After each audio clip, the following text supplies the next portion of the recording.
You might be surprised by what I'm about to share, but it's crucial to stay silent and focused about what's coming your way. You're watching another video exclusively for the chosen ones. If you are not one of the chosen ones, it is likely that you will not watch this video to the end. Feel free to turn it off, as the content may not resonate or vibrate with your soul or spirit. However, if you are a true chosen one, you will fully understand everything I'm about to explain. Chosen ones, I come before you again today with a message that I believe will ignite a fire within your soul. A message that is divinely inspired to awaken your spirit, to shake you out of complacency, and to remind you of the power that resides within you as a child of the Most High God. If you've been feeling defeated, discouraged, or like you're at the end of your rope, know that today, God is speaking directly to your heart. This is your moment of breakthrough, your moment to rise up and claim the victory that has already been won for you. We all face battles in life, some visible, others hidden deep within our hearts. These battles can come in many forms: sickness, financial struggles, broken relationships, loss of a loved one, or even a deep sense of hopelessness. But let me remind you today that these battles are not just physical or emotional, they are spiritual. Ephesians chapter 6 verse 12 tells us, "For we do not wrestle against flesh and blood, but against principalities, against powers, against the rulers of the darkness of this world, against spiritual wickedness in high places." The enemy is constantly working to steal, kill, and destroy. John chapter 10 verse 10. But here's the good news: he's already been defeated. When you understand that your battle is spiritual, you can start fighting with spiritual weapons. This means arming yourself with the truth of God's word, staying grounded in prayer, and surrounding yourself with a community of believers who will stand with you in faith. It's easy to get caught up in the physical and emotional aspects of our struggles, but when we shift our perspective to see things through a spiritual lens, we can start to see where the true battle lies, and more importantly, where the victory lies. Welcome to A Word of Wisdom. If you're not already subscribed, go ahead and subscribe, like the video, and turn on notifications to keep up to date with the Word of God. As a chosen one, you are not fighting for victory, you are fighting from a place of victory. Jesus Christ, through his death and resurrection, has already won the battle on your behalf. Colossians chapter 2 verse 15 declares, "And having disarmed the powers and authorities, he made a public spectacle of them, triumphing over them by the cross." This means that every force of darkness, every scheme of the enemy, has already been defeated by the power of the cross. The blood of Jesus has secured your victory, but why do we still struggle? Why do we feel overwhelmed by the battles of life? It's because the enemy wants to keep us in a place of ignorance, to make us forget who we are in Christ. But today, I am here to remind you, you are a victor, not a victim. The same power that raised Jesus from the dead lives in you. Romans chapter 8 verse 11. You have been given authority to trample on serpents and scorpions and over all the power of the enemy. Luke chapter 10 verse 19. It's time to stand in that authority and claim your victory. It's crucial to remember that the enemy is not creative. He uses the same tactics repeatedly.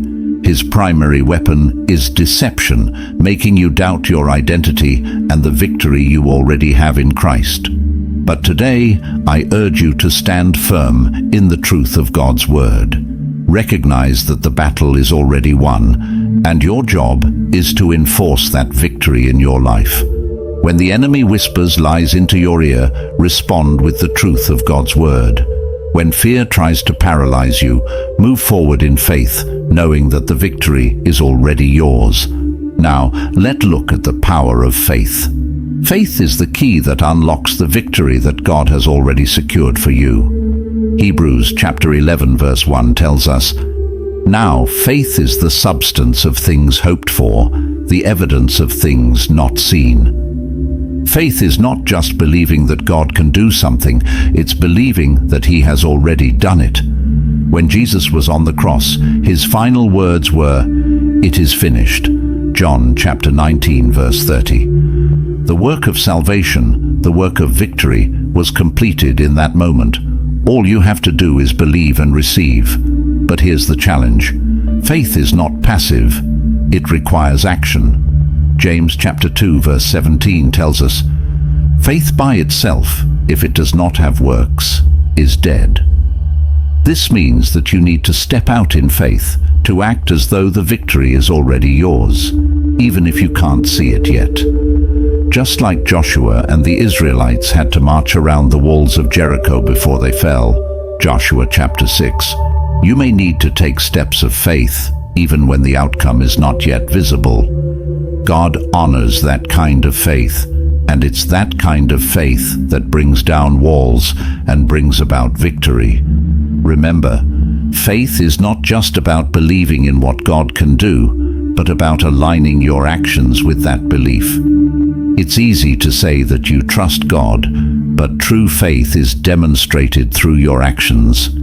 It's about stepping out even when you don't see the full picture, trusting that God is working behind the scenes. When you take that step of faith, you're not just showing God that you trust him, you're also aligning yourself with his will, which positions you to receive the victory that has already been secured for you. Take a look at the power of the Word. Another powerful weapon in your spiritual arsenal is the Word of God. Ephesians chapter 6 verse 17 calls it the Santi, sword of the Spirit. When Jesus was tempted by the devil in the wilderness, he didn't argue or debate. He simply spoke the word. "It is written," he declared, and the enemy had no choice but to flee. Matthew chapter 4 verse 1 to 11. The Word of God is alive and powerful, sharper than any double-edged sword. Hebrews chapter 4 verse 12. It has the power to cut through lies, to break chains, and to set captives free. Chosen ones, it's time to speak the word over your situation. Whatever battle you are facing, find out what God's word says about it and declare that word over your life. If you are battling sickness, declare Isaiah chapter 53 verse 5. By his stripes we are healed. If you are struggling with fear, declare 2 Timothy chapter 1 verse 7. For God has not given us a spirit of fear, but of power and of love and of a sound mind. If you are facing financial difficulties, declare Philippians chapter 4 verse 19. And my God shall supply all your need according to his riches in glory by Christ Jesus. There is power in the spoken word, and when you align your words with God's word, you activate that power in your life. The Word of God is not just a book, it's a living, breathing source of power. When you speak it, you are releasing that power into your situation. But it's not enough to just know the word, you have to believe it and speak it out. The enemy will try to get you to doubt God's promises. But when you declare the word over your life, you are reminding yourself and the enemy of what God has already said. You're taking a stand on the unchanging truth of God's word, and that is where your victory lies. Standing firm in the face of opposition. One of the greatest challenges we face as believers is standing firm when everything around us seems to be falling apart. But remember, chosen ones, that the battle is not yours, it is the Lord's. 2 Chronicles chapter 20 verse 15. All you need to do is stand firm in your faith and trust in the God who fights for you. The enemy may try to intimidate you, to make you doubt God's promises, but do not be moved. Ephesians chapter 6 verse 13 says, "Therefore take up the whole armor of God, that you may be able to withstand in the evil day, and having done all, to stand." Stand on the promises of God, stand on his faithfulness, and watch as he brings about the victory. The story of David and Goliath is a perfect example of this. David, a young shepherd boy, faced a giant that no one else dared to fight. But David knew that the battle was not his, it was the Lord's. He declared in 1 Samuel chapter 17, verse 45 down to 47, "You come to me with a sword, with a spear, and with a javelin, but I come to you in the name of the Lord of hosts, the God of the armies of Israel, whom you have defied. This day the Lord will deliver you into my hand, for the battle is the Lord's, and he will give you into our hands." David stood firm in his faith, and God delivered the victory. Just like David, you may be facing giants in your life, giants of fear, doubt, or overwhelming circumstances. But take heart, chosen ones, for the battle is not yours, it is the Lord's. Stand firm in your faith, and watch as God brings down the giants in your life. Standing firm is not just about holding your ground, it's about maintaining your position of faith, even when the enemy tries to push you back. It's about refusing to be swayed by your circumstances, and instead choosing to believe that God is who He says He is, and that He will do what He has promised. When you stand firm in your faith, you're not just waiting for victory, you're enforcing the victory that has already been won. The power of praise. Lastly, I want to remind you of the power of praise. Praise is not just a response to victory, it is a weapon that brings about victory. In 2 Chronicles chapter 20, we read about King Jehoshaphat, who was facing a vast army that was ready to destroy his people. But instead of cowering in fear, Jehoshaphat appointed singers to go before the army, praising God and declaring, "Give thanks to the Lord, for His love endures forever." And as they began to sing and praise, the Lord set ambushes against their enemies, and they were defeated. Praise shifts your focus from your problems to the greatness of your God. It invites God's presence into your situation, and where the Spirit of the Lord is, there is freedom. 2 Corinthians chapter 3, verse 17. No matter what you are facing, choose to praise God in the midst of it. Declare His goodness, His faithfulness, and His power. And as you do, watch as God turns your situation around and gives you victory. Praise is more than just singing songs or clapping your hands. It's a powerful spiritual weapon. When you praise God in the midst of your trials, you're declaring that you trust Him more than your circumstances. You're saying that you believe He is bigger than any problem you face, and when you do that, you invite His presence into your situation, and where His presence is, there is victory. Conclusion. Chosen ones, the victory has already been won. Jesus has defeated every enemy, every stronghold, and every obstacle that stands in your way. All you need to do is stand in faith, speak the word, and praise Him for the victory that is already yours. The battle is not yours, it is the Lord's, and He has already triumphed on your behalf. Today I encourage you to rise up, to claim your victory, and to walk in the power and authority that has been given to you as a child of God. No matter what you are facing, remember that you are more than a conqueror through Christ who loves you. Romans chapter 8, verse 37. The enemy may try to come against you, but he cannot stand against the power of God that is at work within you. So rise up, chosen ones. Stand in your victory, speak the word over your life, and praise God in the midst of your trials. And as you do, watch as God brings about a breakthrough in your life that will leave you standing in awe of His power and His goodness. The battle is not yours, but the victory is. And that victory is yours today, tomorrow, and forever, because you are a child of the Most High God. Let's bow down our head and pray a prayer of faith together as one family. Heavenly Father, we come before you today, united in faith, with hearts wide open to receive your divine word. Lord, we acknowledge your greatness, your power, and your sovereignty over all things. You are the Alpha and the Omega, the beginning and the end. There is none like you, O God, and we lift your name on high, for you alone are worthy of all praise, honor, and glory. Father, I pray for each and every person who is hearing or reading this message. You know their hearts, their struggles, and their deepest desires.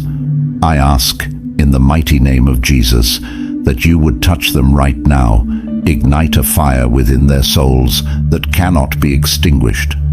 Lord, awaken their spirits, remind them of who they are in Christ, and let them stand boldly in the victory that has already been won for them. Lord, for those who feel defeated, who are battling sickness, financial struggles, broken relationships, or any form of darkness, I declare your word over their lives. I declare that no weapon formed against them shall prosper, and every tongue that rises against them in judgment shall be condemned. Father, I ask that you break every chain, every stronghold, and every barrier that the enemy has placed in their path. Let your mighty hand bring about a breakthrough in their lives, for you are the God of the impossible. Lord, strengthen their faith. Help them to stand firm in the face of opposition, to speak your word boldly, and to trust in your promises. May they be like David, who faced the giant with unwavering confidence in you, knowing that the battle is not theirs, but yours. Father, grant them the courage to take steps of faith, even when the outcome is not yet visible. Let them walk in the authority you have given them, and may they see the walls of their Jericho come tumbling down. I pray for the power of your word to be evident in their lives. Let it be a sword in their hands, cutting through every lie, breaking every chain, and setting them free from every form of bondage. May they speak your word over their situations with confidence, knowing that it will not return to them void, but will accomplish what it is sent to do. Father, I lift up a special prayer for those who choose to share this message. Bless them abundantly for their willingness to spread your word and be a vessel of hope to others. May their efforts multiply and reach those who are in desperate need of hearing this truth. I pray for those who subscribe, like, and comment Amen to this message. Lord, honor their faith and their desire to connect with you. Pour out your blessings upon them, Father, and let them experience your love, peace, and joy in ways they never imagined. Lord, I thank you in advance for the testimonies that will come from this message. I thank you for the lives that will be changed, the chains that will be broken, and the hearts that will be healed. You are the God who turns mourning into dancing, who brings beauty from ashes, and who makes all things new. We give you all the glory, honor, and praise for the victory that is already ours in Christ Jesus. In Jesus' mighty name we pray. Amen. If this message has touched your heart and you'd like to support our mission of spreading God's word, there's a link pinned in the comments below. No gift is too small. Your generosity, even just a penny, can bring hope and joy to someone's life. Thank you for partnering with God in this important work.